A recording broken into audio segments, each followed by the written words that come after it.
हम भी सोच रहे थे। श्रद्धेय सम्मानित शिरोमणि सिद्धार्थ स्वरूप हमारे प्रिंसिपल सर, के मेहनत का मित्रों,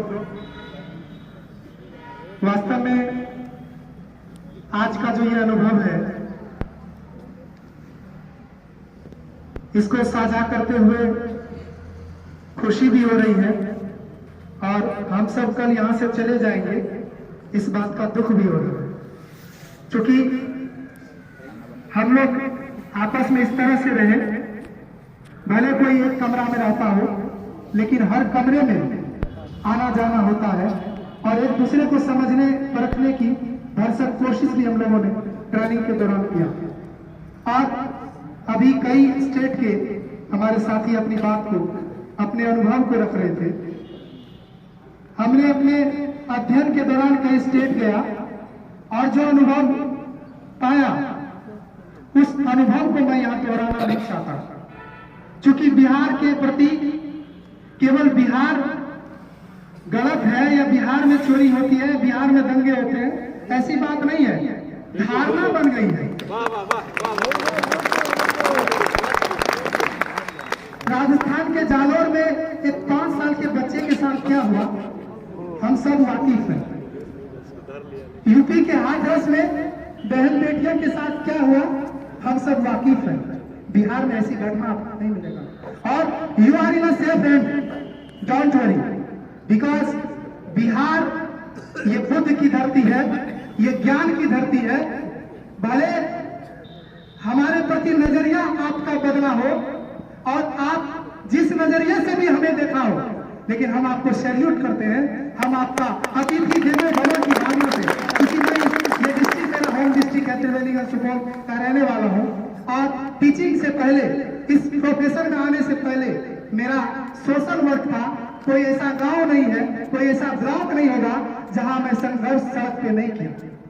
दिन सूरज निकलने से पहले जग करके और शाम तक सड़कों पर मेरा संघर्ष होता था, अन्य अत्याचार के खिलाफ संघर्ष होता था। लाइन बदला है। अपने आप को मैं जब ट्रेनिंग हॉल में होता था तो कई बार सोचता था जिस प्रोफेशन में आया हूं मेरी आदत तो ऐसी है किसी की कॉलर पकड़ने की, किसी को सच और झूठ कहने की, चाहे एसपी हो, डीएम हो, डीओ हो या बीओ हो, सच को सच और झूठ को झूठ कहने की ताकत है। क्या ये मेरी ताकत इस प्रोफेशन में आने के बाद मैं किसी को सच भी नहीं कह पाऊंगा? क्या किसी अत्याचार के खिलाफ आवाज भी नहीं उठा पाऊंगा?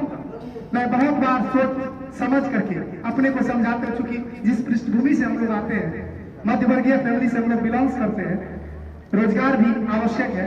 लोग कहते थे इंजीनियरिंग करके व्हाट आर यू डूइंग, तो अपने आप में एक चैलेंज था, जिस चैलेंज को फेस करके 11th-12th में केमिस्ट्री सब्जेक्ट से, चूंकि मैं हरियाणा से बीटेक किया हूँ और एमपी और यूपी से भी कई कॉलेज से मैंने, और सर का जो खास करके किसी भी बात को नाटकीय माध्यम से और खेल एक्टिविटी के माध्यम से, और सर का जो प्रोनाउंसिएशन है वो सबको सीखना चाहिए। सर का एक एक अनुभव, जो हमारे क्लास में, अभी पिछले क्लास में खुद को पैरालिसिस घोषित किए थे, और जिस तरह का एक्टिविटी था, वास्तव में यदि हम इस ट्रेनिंग को अपने जीवन में उतारेंगे तो बिहार बदलेगा, और बिहार बदलेगा इसी दृष्टि से, इसी सोच के साथ हमारे सरकार ने पूरे भारत को, और हम लोग सब दिन प्रस्तावना का पाठ करते हैं, हम भारत के लोग, we the people of India, और लेकिन हम लोग खुद यूपी यहाँ के लोग कहते हैं वो यूपी के लोग हैं, कोई कहते हैं जयपुर के हैं, और फिर जब बात आ जाती है बिहार में तो कहते हैं वो दूसरे डिस्ट्रिक्ट के हैं। तो यदि हम डिस्क्रिमिनेशन करने लगेंगे तो कई परतें आएंगी। इसलिए एक ही बात को याद रखिए, we the people of India, और हम एक दूसरे के सुख दुख में साथ रहे, जहां भी रहे, और आशा भरी निगाहों से बिहार आपको और हमको देखे। क्योंकि किसी प्रोफेसर वालों ने इस बिहार के शिक्षा को गर्त में दिया है, क्षमा चाहता हूं, न कहते हुए भी कहना पड़ता है, लेकिन सरकार की भी आशा है और आम आवाम की भी आशा है कि हम लोग, बिहार शिक्षा शेरनी का दूध होता है, जो जितना पीता है वो उतना दाढ़ता है। आप शेरनी का दूध हर पात्र में नहीं ठहर सकता।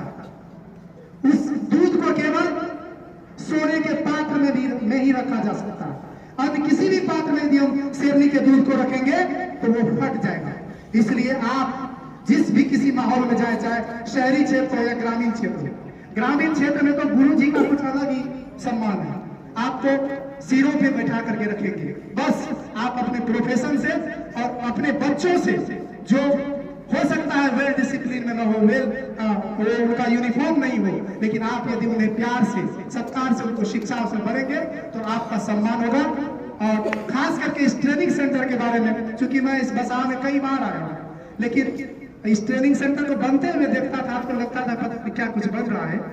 और कई ऐसा सरकारी बिल्डिंग है जिसके लिए हम लोगों ने बहुत बड़ा संघर्ष किया है, लड़ाई लड़ी है, और संघर्ष यही सिखाता है। और खास करके हम लोग अभी सभी युवा हैं, और युवा का उम्र ही होता है जिस उम्र में हम लोग हैं, और इस देश की 70% आबादी युवा है। इसलिए युवा के लिए मैं एक बात कह करके अपनी बात को विराम दूंगा कि समुद्र में जो लहरें उठती है उसे तूफान कहते हैं, और उस तूफान से जो टकराए उसे छात्र नौजवान कहते हैं। और छात्र नौजवानों में वो हिम्मत और हौसला होनी चाहिए।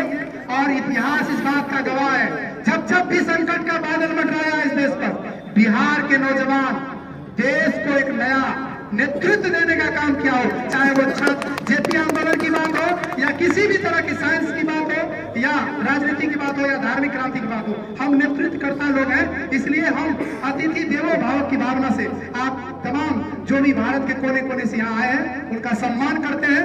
और सर के प्रति पुनः आभार व्यक्त करता हूँ कि वास्तव में आप पिता की तरह, जब मूर्ति बनती है ना तो उसमें हथौड़े भी चलते हैं, और हथौड़े जब चलते हैं तभी उसका आकार बनता है, और वो हथौड़े हमें अच्छे लगे। इसी आशा विश्वास के साथ यदि हम लोगों के पूरे सामूहिक तौर पर, यदि हम लोगों से, हम लोगों के विचार से, हम लोगों के किसी भाषा से, सर आप सबों को, पूरे डाइट परिवार को कोई तकलीफ हुई हो, ठेस पहुंची हो, तो सामूहिक तौर से क्षमा चाहता हूँ। जय भीम, जय भारत, जय संविधान। धन्यवाद। छात्र जीवन काल का नेता अभिनंदन।